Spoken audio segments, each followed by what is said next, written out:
Hello guys, আমি এসে গেছি এতগুলো চারি চারি খাবার নিয়ে। এতগুলো খাবার আপনারা যে দেখছেন এগুলো সব আমিই খাবো, এগুলো আমার পেটেই ঢুকবে। আপনারা নিশ্চয়ই ভাবছেন এতগুলো খাবার ও একা কিভাবে খাবে। তবে আমি সব খাবারই একা খেয়ে নেব, কারণ আমার পেটে একটি নয়, আমার পেটে চারটি খাদ্যনালী রয়েছে। আসলে একটা সাধারণ মেয়ের পক্ষে এতটা খাবার খাওয়া সম্ভব নয়। আপনারা ঠিকই ভাবছেন, কিন্তু আমি সাধারণ মেয়ে নই, আমি অসাধারণ মেয়ে। আমি রাক্ষস স্কুল থেকে এসেছি, তাই আমি খাওয়া শুরু করে দিয়েছি। আপনারা দেখতে থাকুন কিভাবে খাবার খেতে হয়। আপনার মুখে যতটুকু না খাবার আসবে তার থেকেও ডাবল বেশি খাবার নিয়ে চেবোতে থাকবেন।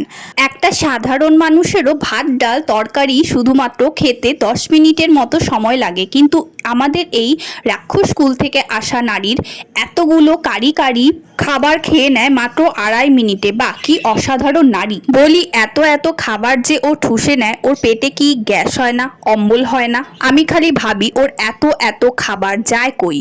দেখো কাণ্ড মেয়ের, খাচ্ছে তাও আবার চোখে মুখে নাকে ঠোঁটে লাগিয়ে খাচ্ছে।